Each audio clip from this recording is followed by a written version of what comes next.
Good day, everyone. This is a message, a good news for Africans and foreigners living in the European Union. That is to say, the 27 countries that constitute the European Union. There's an opening that many do not know of or have not exploited when it concerns human rights abuse, human rights violation, and human rights infringement for those living within the EU countries. I just want to say there is this court, the European Court of Human Rights, which is a court which is above every other court of the 27 countries. That is to say, they have a higher power where appeals can be made when your rights, your human rights has been abused, violated, or infringed upon. I say this because I take into consideration a lot of asylum seekers whose cases have been rejected, and most of them have just gone underground because the laws of the countries in which they are living has rejected their case. I want to encourage them to follow the procedure laid down by the European Court of Human Rights. That is to say, they have to exhaust all the national remedies available to them.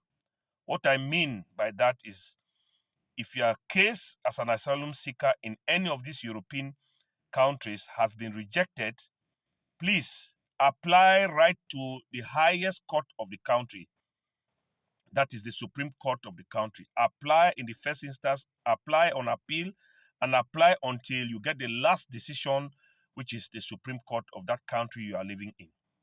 When you have that final decision, we have 4 months' time within which we can apply now to the European Court of Human Rights if during the time of the procedure of your asylum case, your human rights had been abused one way or the other. And that is for us to look at your case and study the procedures, study the facts, and then come to the conclusion whether it is a good case for us to apply to the European Court of Human Rights. So the first condition, as I said, is for you to exhaust all the national remedies open to you in the country you are living. That is, apply. When they reject, go on appeal. They reject, go on appeal till you arrive at the final judgment coming from their Supreme Court. When we have that judgment, then we have 4 months' time within which we can apply to the European Court of Human Rights. So those are the conditions you have to fulfill for us to do you that favor of guiding you, drafting your case, putting forth your argument for your case to be acceptable or admissible before the European Court of Human Rights. I am speaking about your asylum seekers, but there's also the case of custody of children. A lot of African women have been having problems in which their children have been taken from them by the country in which they are staying because one way or the other they say they cannot take care of their children or any other reason. But the European Court of Human Rights has all the European Convention on Human Rights statutes that they are applying. For example, the right to a family life, the right to custody of your children, the right for you to see your children. There are a lot of African men also who don't have access to their children that they are having with foreign ladies here in Europe. And so those kind of cases are being addressed in the European Court of Human Rights. So don't just stay and, give up or resign to the decisions that are made in the country in which you live. There's a higher court, which court is above all the 27 countries because they signed it and they adopted it in their constitution that the decisions that are taken in the European Court of Human Rights are above whatever decision they may have taken right to their Supreme Court. So this is an avenue and an opening that we may not know about it, or we just like resign as to taking it to that court. That's why I'm coming to tell you today, because there are cases that are coming in their numbers, and we want all of you to take advantage of it. We are there to guide you. We are here to get to do the research. We are there to draft the appeal to that court.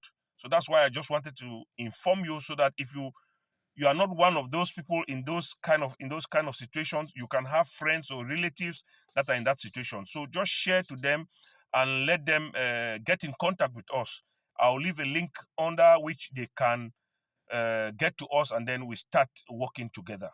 So have a blessed day. And I just want to remind you that ignorance of the law is not complaint. If you are ignorant of this uh, court that can help you, it will not help you if you don't put it into practice. If you don't stand up and rally ourselves together, that we may look at possibilities that can help you.